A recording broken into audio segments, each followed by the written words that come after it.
Thank you very much, Rabbi Wallerstein. Good evening, everybody. It's really remarkable that Rabbi Wallerstein was not supposed to introduce me. This is not going to work. Okay.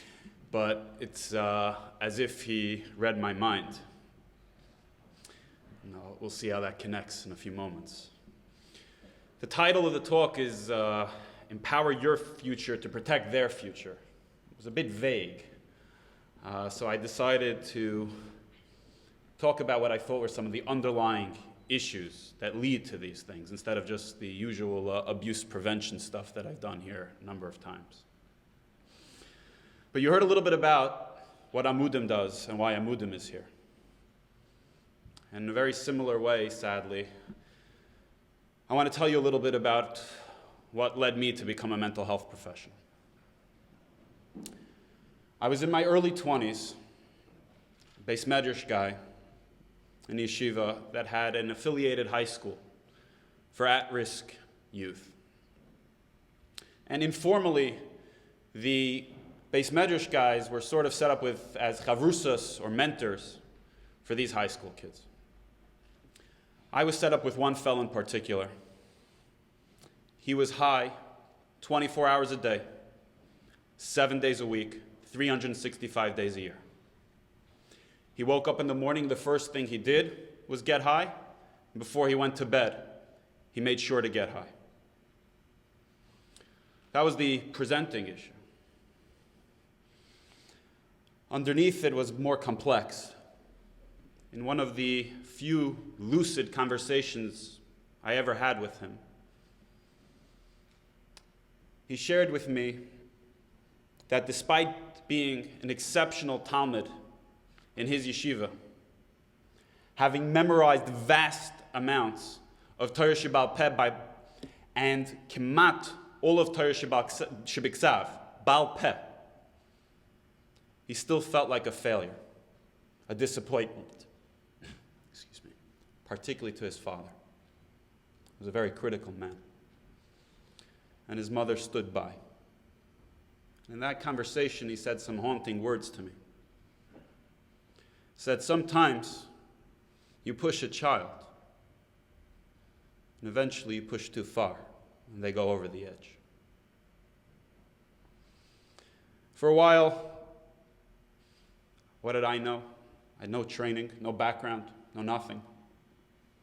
I would go try to be a positive influence in his life, sometimes sit on his dorm, near his dorm bed, just listen to music with him, show him that somebody cared, somebody had some concern as to his well-being.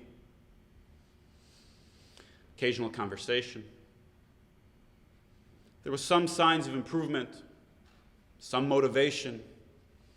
At one point, he attempted to keep Shabbos. He would smoke so much Erev Shabbos so that he would be able to sleep 25 hours straight so as not to have to wake up and smoke on Shabbos.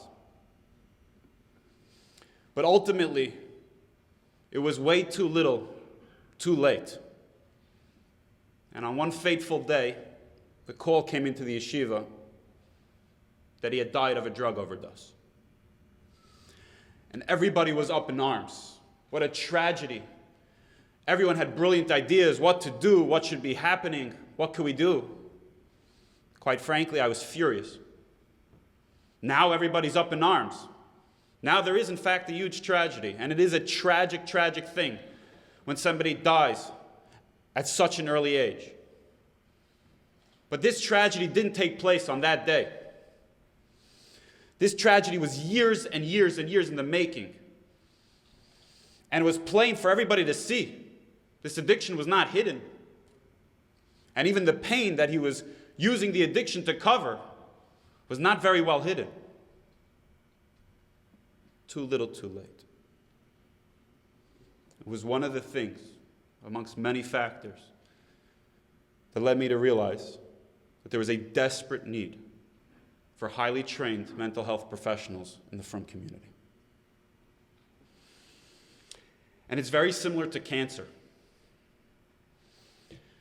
The underlying reasons for this guy's death, on the death certificate, it says drug overdose.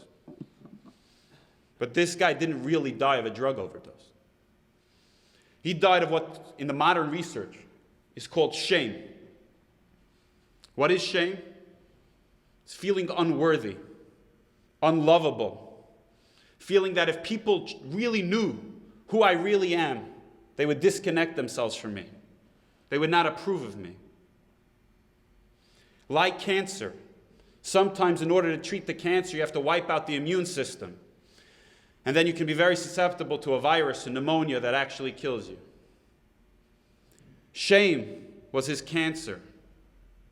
Drugs, his treatment. But sometimes the treatment kills.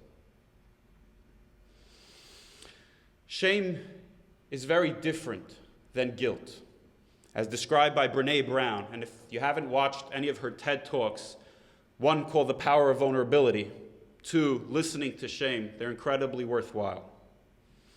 She distinguishes between guilt, which is action-focused. I made a mistake. I did something wrong. From shame, which is person-focused. I'm not good enough. I'm a mistake. Shame, highly correlated with addiction, depression, aggression, violence, eating disorders, and suicide. Guilt, the ability to hold oneself up to a standard. I could have done better. I made a mistake. Inversely correlated with those things. Highly adaptive. What's really important to know, even quote-unquote successful people can be plagued by toxic shame. As evidenced by two of my patients. And shame is really at the core of perfectionism.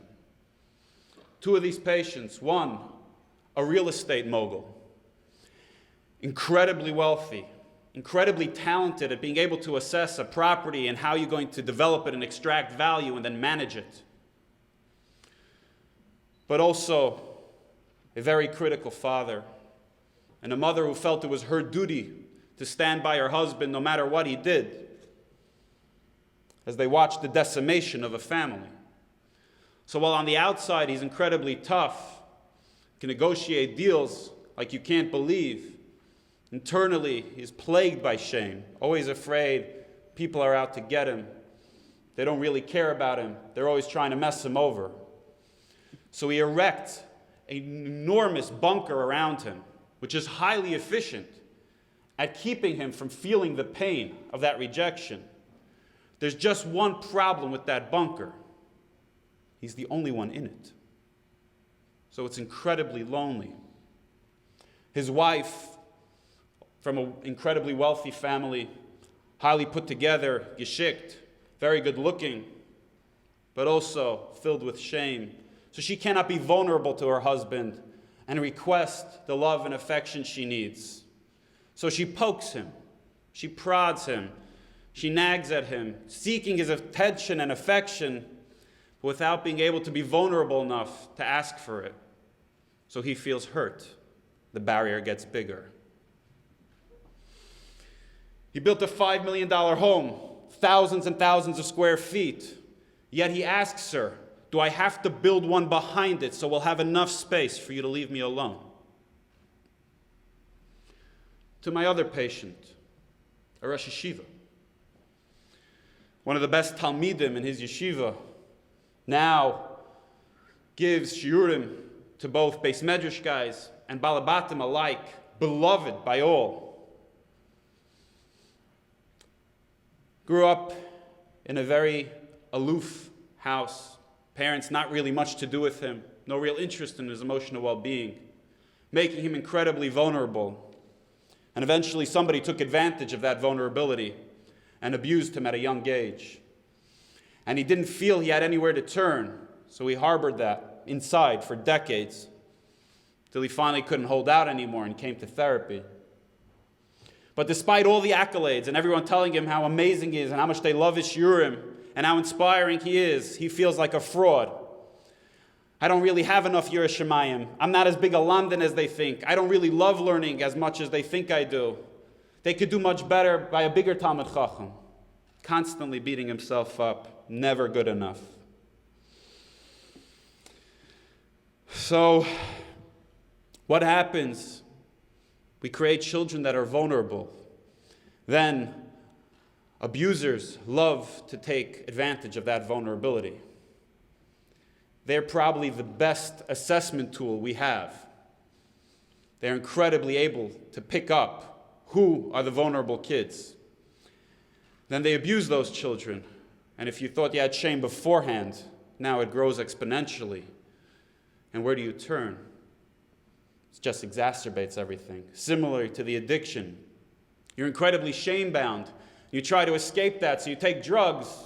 When you sober up, you say, oh, I'm a druggie. And you feel even worse, so you need even more.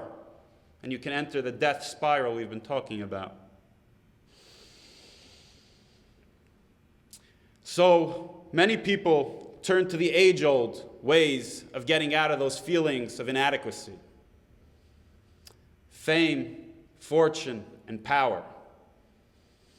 If I could hold on to something, look, I own those buildings, look at my net worth, I matter, everyone will listen to me, maybe those feelings will go away.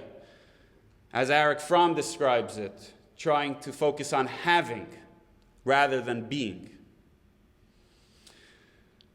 But there's a new age way to deal with such pain, and that is the internet.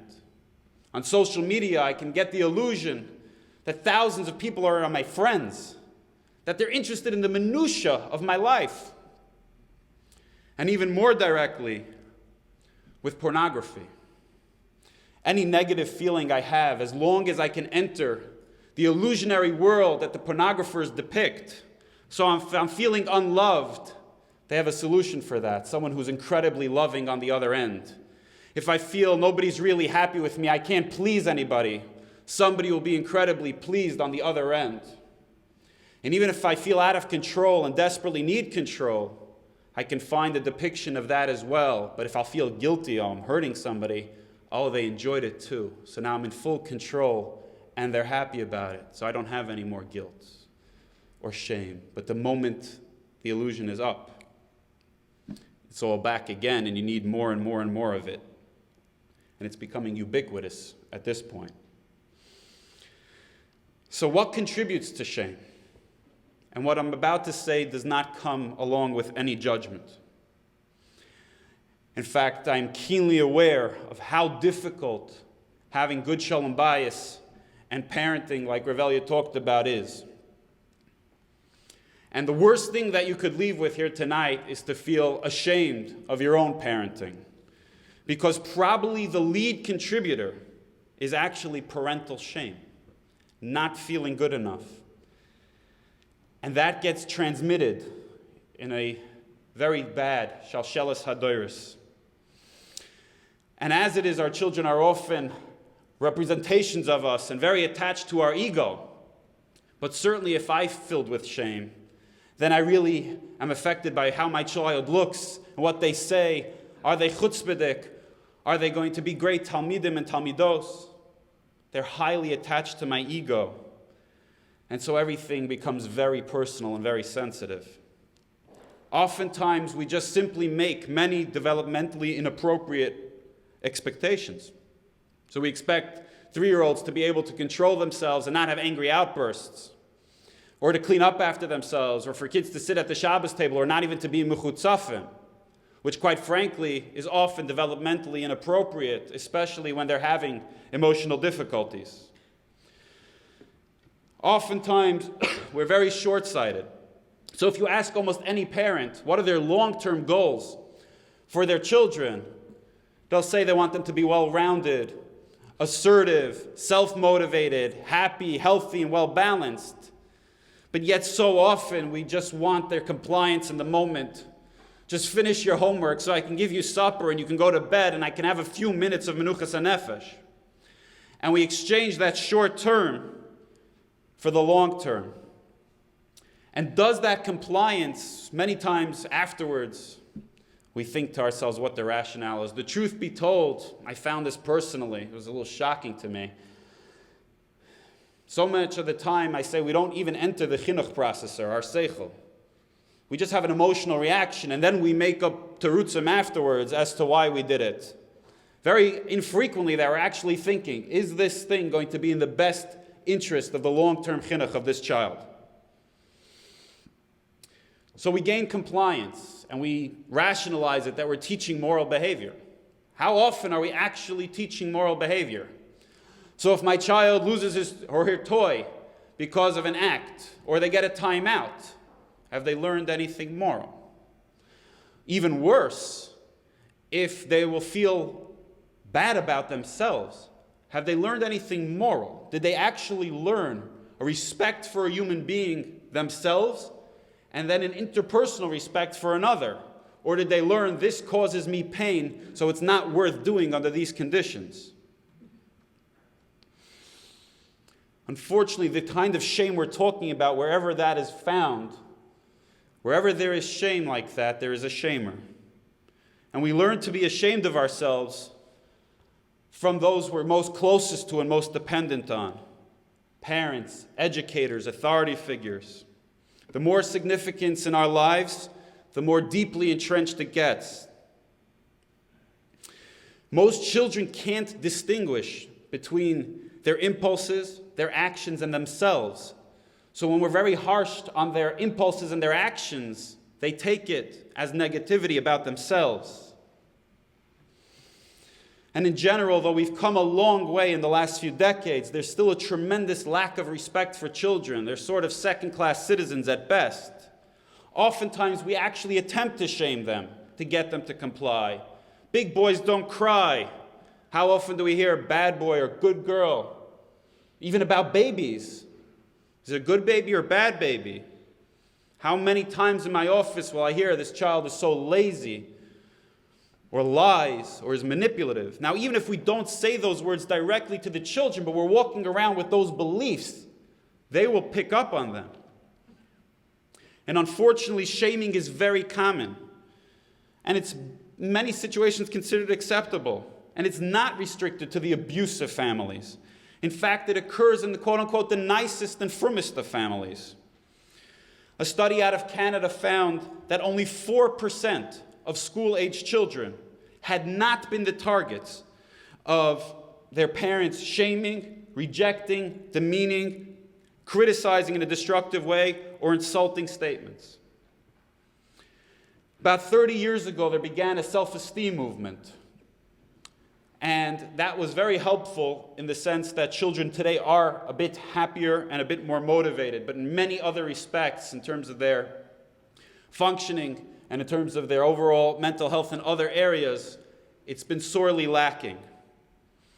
And what I believe has occurred based on a lot of the research is that people went the other extreme, and they said we have to coddle children and praise them excessively. So there's no more winner or loser. Everybody gets a trophy.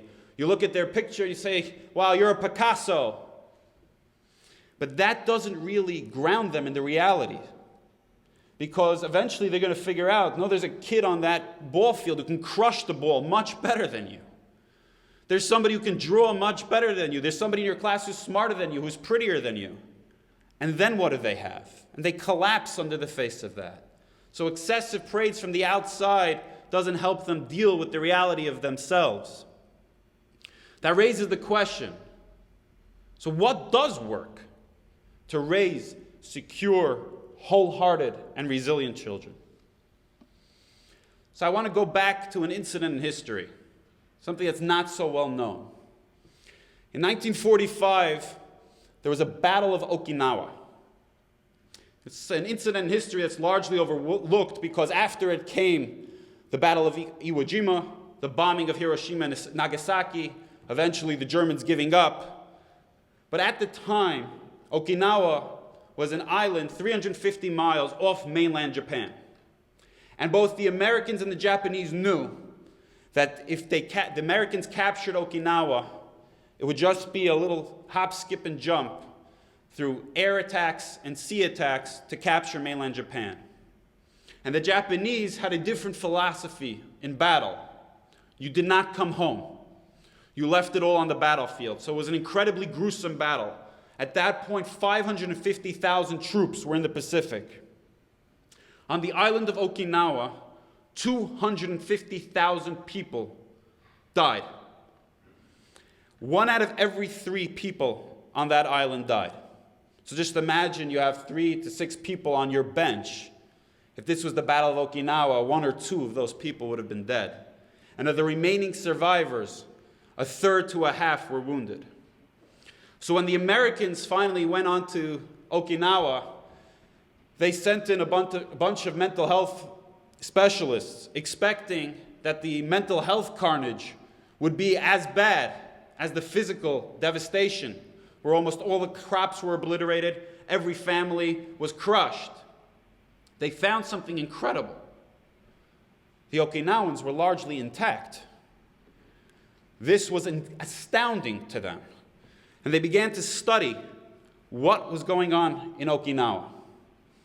And what they found was that Okinawan children were well mothered. They were given the breast at will until age 2. The parents were deeply focused on not allowing early frustrations in the child and would breastfeed the child whenever they experienced a frustration. They attempted to minimize that as much as possible, and the mother spent a great deal of time with the children until age 5. Also, they had a tremendous understanding of child development. So if a child in Okinawa broke something, his mother would scold herself for leaving it in a way where the child could access it. They also had a profound respect for and autonomy for the children, so that a Navy photographer asked an Okinawan father and his very young child, "Can I take a picture of you?" And the father said, "I can only give you permission for myself. You have to ask my very young child for permission prior to taking a photo of him." And this was very similar to what today is called attachment parenting, being incredibly sensitive to the developmental needs and emotional needs of the children. In very simplistic terms, the Torah perspective on this. When Reb Chaim Kanievsky was asked by a bunch of mechanchim, what should they tell parents in terms of educating children? Not usually a man of many words. He said, Tagid lahoirim dvorim pshutim. Tell the parents very simple things, things that should not have to be spelled out, but today overwhelmingly need to be. Shigam biyachas liyilodim yesh bein odom lechaveroi. Also when it comes to children, all the halachos of bein odom lechaveroi apply. V'she'ein mechila al zeh. There's no forgiveness on this. And he said, with an adult relationship, before you go and criticize somebody, a colleague, a worker, how many times do you think about how to say it, what you'll say it, when the best time is? He said, so too with a child. They asked him, if so, how can anyone be a parent? It's terrifying, we'll be over. He said, if you are very respectful and if you do your best, then there's harbe rachamim min hashemayim. Under those situations, Hashem will take care of you. Maybe what's most crucial in terms of parenting is our own ability to have self-acceptance and compassion. It's the non-edited art scroll book that we all struggle, that we're not malachim, that Hashem put us here as humans with enormous failings, enormous things to work on, nothing we have to be ashamed of. It's part and parcel of the human condition. Struggle is integral to normal life. Parents need to model that self-compassion. Instead of saying, oh, I'm so stupid, or I look fat. What do the children hear in terms of your own ability to have self-compassion? And maybe integral words from a book called The Power of Empathy. Instead of, I'm okay and you're okay, which is often how we try to present ourselves, a different philosophy.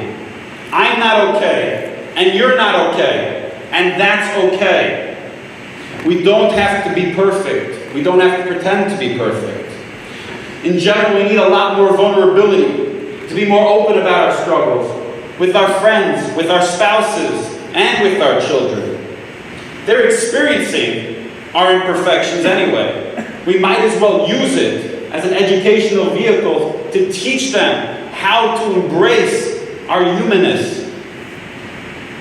And what we find in the research is those who live wholeheartedly, who see themselves as worthy of love and connection and have wonderful relationships, they view vulnerability as integral to that. They have the sense that even with your struggle, you're still worthy of that love and connection. And it's fascinating. There's only one factor that really distinguishes that group from the group of people who struggle all the time. Am I good enough? When will I be good enough? Will they like me? And that is, do they feel worthy of love and connection? That's the only factor. So we need a lot more empathy all around. And what is empathy?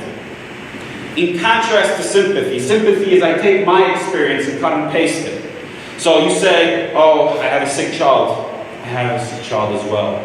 I cut and paste my experience onto yours, which is somewhat helpful, at least you're not alone. But you lose the uniqueness of your own experience.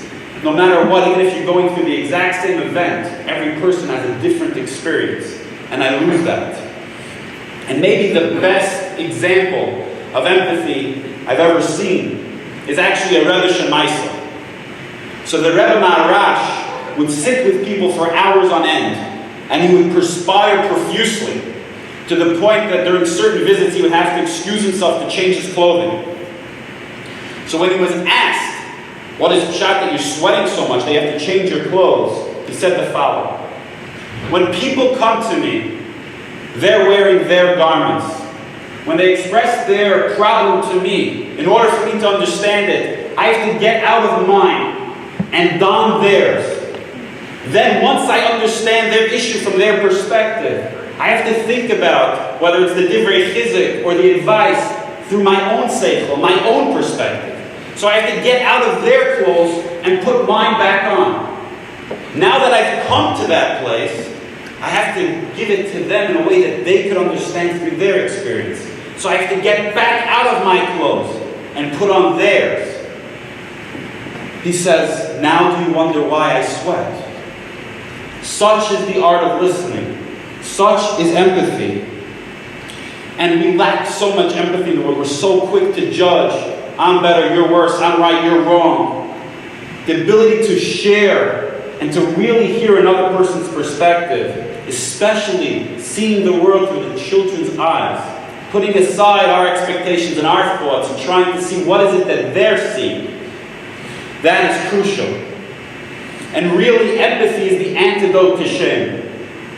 Shame really needs silence and secrecy to grow and thrive. But when you're really ready to be vulnerable and courageous enough to put your true self out there with all your failings and let another person see you, often that's very healing. Because truly, who's usually the biggest critic? Ourselves. And when we share with others in a real way, it starts to douse the shame. And truly, this is the best way to prevent shame in the beginning.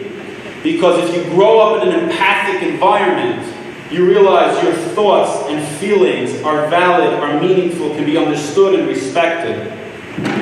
So you don't even get shame to begin with. We need to know that sexuality is one of the most shame-prone places. I have yet to have anybody come to my office with neurotic symptoms because they speak Lashon Hara. Despite the Chofetz Chaim enumerating 37 lavim and describing that the Beis HaMikdash is not being rebuilt because of Lashon Hara, I have yet to have one. But I can open up a practice dedicated just to issues around sexual fantasy and masturbation and the shame associated with it, let alone abuse situations.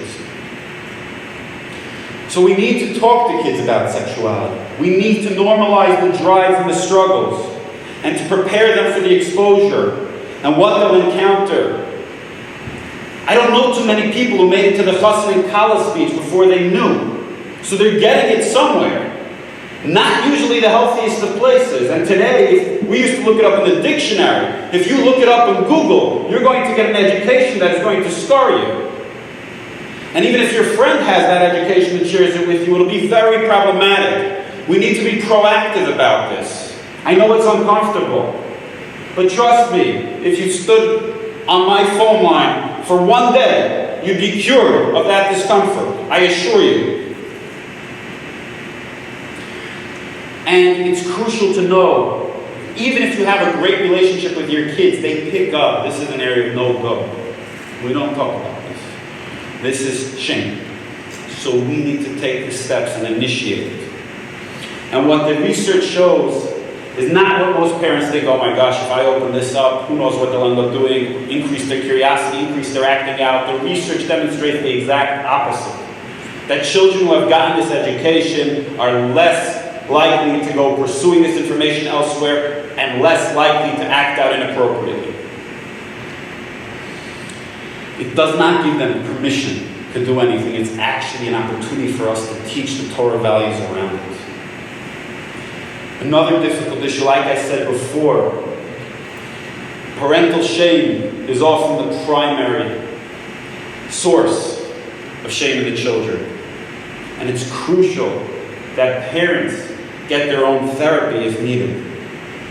Many times you're trying to hide it and you'll try to perfect your children, and that desire will just go on and on and on. So often, they'll drop the kids off by me, but I can only take the kids so far unless the parents are really willing to do the hard work.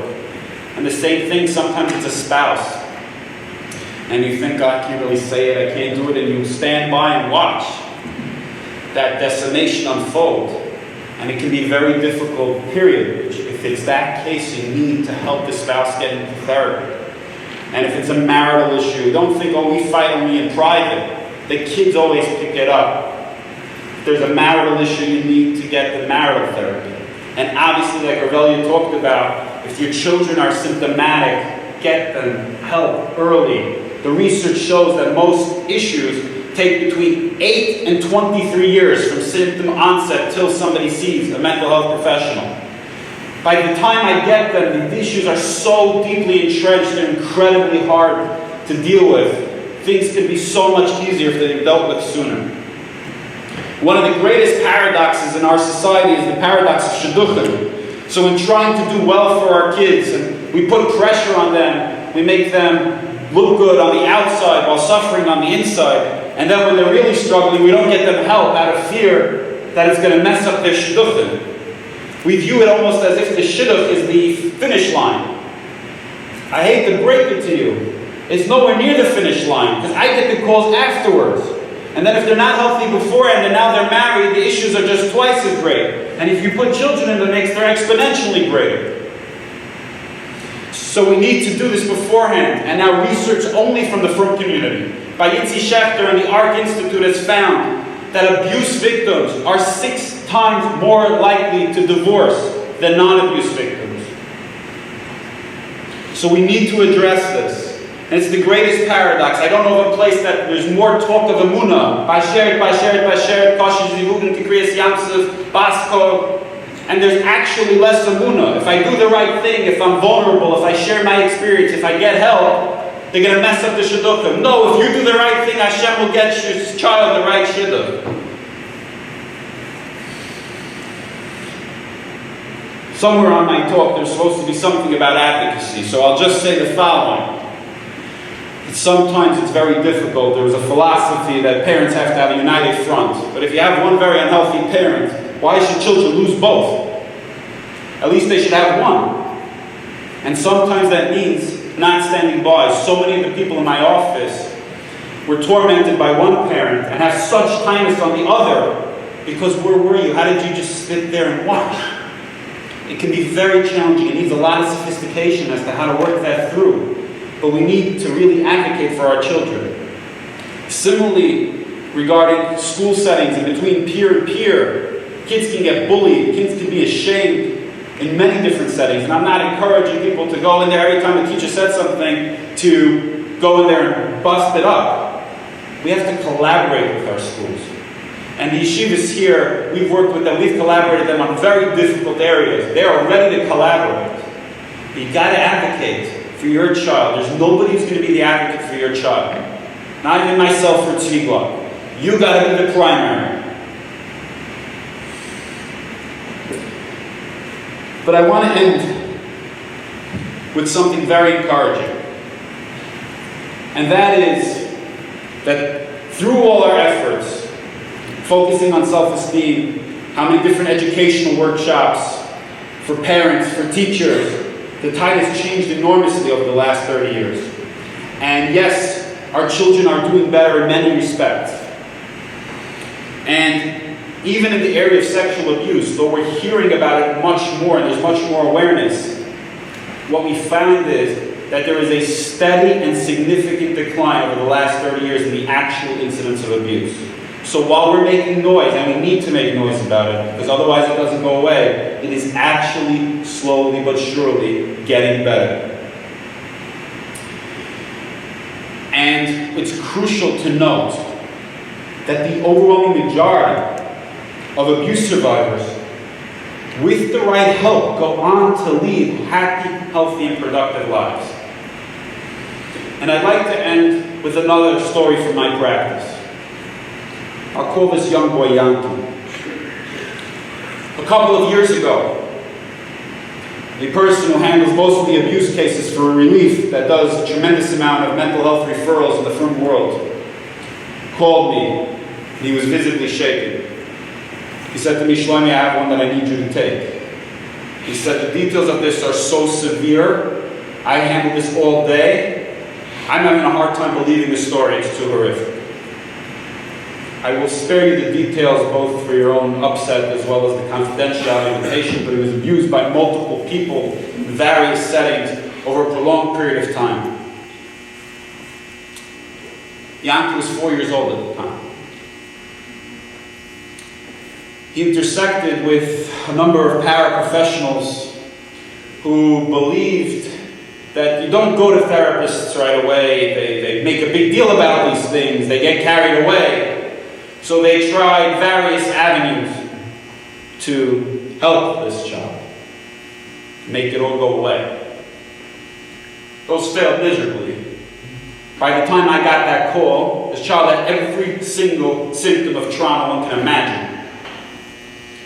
Night terrors, flashbacks, fear of going to school, angry outbursts, wetting himself in school to the point that his overwhelming fear he defecated on himself in school. When the parents finally came to me, they were in tatters, believing that they had lost their child forever. It took a great deal of effort to even establish basic safety for this child in my office, for him to even be able to play some sort of safe space. But I saw that with time, I can slowly access this child. But I realized if I really wanted this child to get better, a lot of things in the home had to change. The parents came from a very different world, very Hasidish world, where patching was something that the father took pride in, where the mother's sisters ran homes that looked like military bases. So the ideas of creating a very sensitive, empathic, understanding environment at home, to look away from the child's outburst and his chutzpah and his making a mess and his even hitting his siblings, and to focus on why he does the things and to focus much more on his feelings than on his behavior, was a radical departure for them. And it was literally a slugfest. I was accused of being a Modernish. Modernish was good. I was accused of being a goy. I was accused of liberal ideas and going connected to Torah. It was long and a brutal battle. But I was doing it for one reason and one reason only, for the sake of this family. And eventually, slowly, the mother really started to get it. And she started being more sensitive to this child, more empathic towards him, trying to look away from his behavior and look into his guts. The father backed off. He wasn't ready to take on her approach yet, but he stopped doing such direct hezek. Slowly, things started to change. The parents had a tremendous amount of their own vicarious trauma. I had to refer the mother to a colleague of mine, and eventually they went in for marriage therapy. Slowly but surely, the entire system started to change. The kid was really coming back to himself. One of the most amazing feelings you could ever have is when you see the lights go back on inside a person. the lights went back on, and even more so, the parents started to get on board. But the mother really struggled with, why should I give this kid so much more than the other kids? My sister's kids, look at them. Is this really the right thing to do? And in one of my attempts at helping them continue with this approach, I called upon a paper I had read years before that talked about greenhouse parenting. And it gave a mashal that some children are like weeds. Weeds, more water, more sunlight, less sunlight. They pop up. They can pop up where you don't want them to pop up. They're able to go. They're very hardy. They're very resilient. But some flowers, like the orchid, need greenhouse parenting. They need a highly sensitive environment, temperature, sunlight, water, nutrients. But with that greenhouse parenting, those children will thrive. So things went on. The father eventually went to his own therapy, finally acknowledging his perfectionism. Things really changed. The mother says that really she should call me every single day, because through the most traumatic incident imaginable, she now has a better relationship with her children and her husband than ever thought possible before this occurred. And had she not been exposed to any of these ideas, she would have been stagnant in so many other areas. And now she's incredibly close with her sons and her daughters, and the husband and wife relationship is completely different. So the final day of me seeing this boy, he comes in with an orchid. I'm in tears. The mother's in tears. The kid is smiling from ear to ear. He's living a happy, healthy life. He doesn't know anything about the orchid story, but it's his parting gift to me. And the mother says to me, there were a lot of turning points in our work. But he said, sometime when I was really struggling and I was almost there, but I couldn't go over that step, the fact that my son can turn out to be one of those orchids helped me push through. And so I wanted you to have this. So I took this orchid home, and I was going to give it the most amazing greenhouse ever. I bring this home and I'm watering it. My wife's watering it. And the thing starts to smell. It's smelling really weird. The blossoms are okay. I'm getting into an argument with my wife. I say this thing is dying. She says she actually thinks it's growing. We're having a crisis. This is going on for a couple of weeks, and there's a really foul odor coming out of this orchid, and I can't get rid of it. Finally, my sister comes for a visit. She goes up to the orchid, she's sniffing the orchid, she's staring at it, she's examining the orchid. And finally, she turns to me and she says, "You know it's fake, right?" My wife and I are incredulous. The rubber or whatever it was held did not take well to the water. So we got rid of the water, and this orchid sits in my dining room.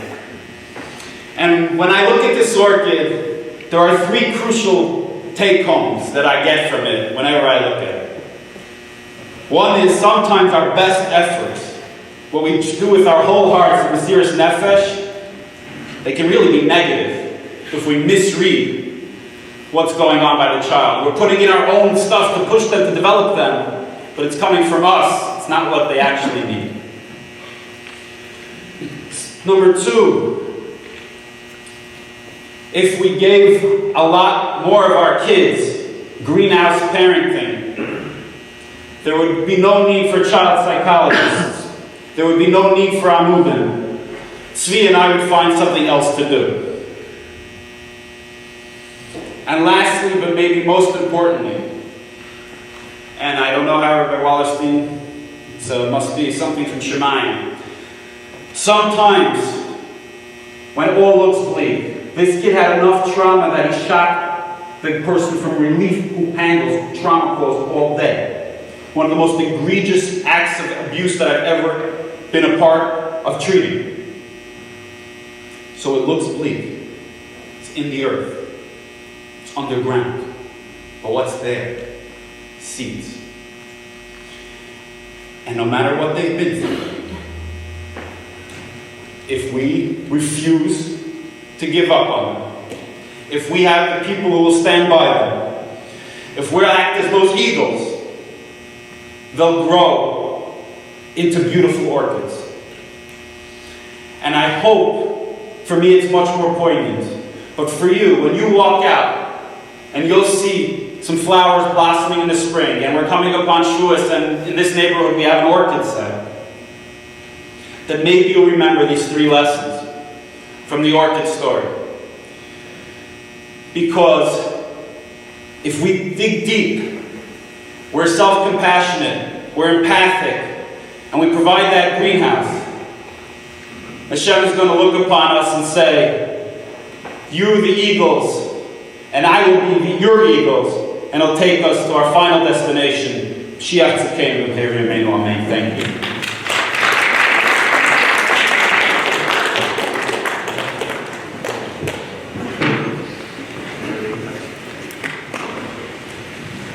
Thank you very, very much, Dr. Zimmerman, Rabbi Amudim, and Rabbi Zachariah. I'm going to make this very brief. I started off the evening giving you a number that's a factual number, and it's probably larger than the number that I mentioned, because that's just what I know about, which is 66 neshamas will never have a chance to grow families since this Rosh Hashanah. And people always ask me if that's true and that's what I see at work, what's the drive to go the next day? Why are we still fighting this battle if we are looking at something on the negative side of it? And the truth is, I ask myself that question many times as well. And then I look at the positive, and I look at how the world has changed. It was about 15 years ago that I was asked to speak the first time in a public setting about the Magefa of sexual abuse in our frum community. And I look now at the last 15 years, and I look at how our community as a whole has changed. It was closer to 20 years ago that I started dealing with issues pertaining to addiction. And I use the following example for myself, and this is the message that I want to give over, and hopefully we can take from here. 35 years ago, if a family had somebody that was born with a developmental disability, the family tried to hide it. It would hurt the magic word shidduchim for other kids.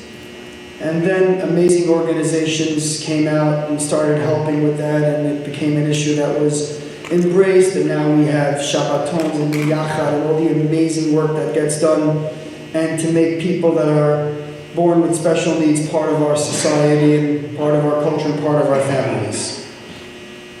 And then it was the machla. God forbid anyone can say the word cancer. It was the machla. We didn't talk about it. And it took us years to come over that step as well. And between organizations such as Chai Lifeline, RCCS, Kids of Courage, and so many other wonderful organizations tackled that issue. Then it was the kids at risk nobody could talk about. And that took time to develop, whether it's Our Place, Madregos, Priority One, and so many other wonderful institutions that have developed to work for that field. And we decided to take the bold step when it came to child sexual abuse within the frum community. And we're seeing a tremendous change for the positive. Yes, we're nowhere near where I think we should be, but we are light years ahead of where we were when I first got involved and when Dr. Zimmerman first got involved, and so many others here. The main thing is people have to realize there are resources available. There is help available. There are people out there that want to help to make sure that people that are suffering don't have to suffer. My wife likes to say the following mashal. She's actually works for Rabbi Wallerstein in the high school in BCA. We just had a Shabbaton this week for the school as well, separate from his. And my wife likes to say the following mashal, I'll make it short, where she talks about someone who gets stuck in a ditch. And different people come by and they ask for help, and there's the clergy member that comes by and says, oh, I'll pray for you and God will make a miracle and you'll come out. And the architect comes by and says, oh, I'll come up with some plan to build something, it'll take some time, we'll get you out of the ditch. And then the person's friend comes by, and without thinking jumps into the ditch. And the person looks and goes, Shaita, what are you doing? Now we're both stuck. He says, you're right, but two is better than one, and together we'll overcome this obstacle. At the end of the day, Klal Yisrael, as a nation, we love to help each other in whatever way we can. And the main thing is people have to know there is help available. There are plenty of amazing organizations out there. There are askanim, rabbanim, therapists. People just need to feel comfortable to say, we need the help. We want to get to the next step. We don't want to live, as Dr. Zimmerman said, alone, in shame. We need to be able to address that and get to the next level and help the person next to us and not walk past them and look down at somebody because they're suffering. But look at that person and say, how can I help make your life better? And I say this all the time, and I'm going to say it again now. People walk down the street and they see that kid that's the odd one out who's no longer wearing the yarmulke, and people are talking about him.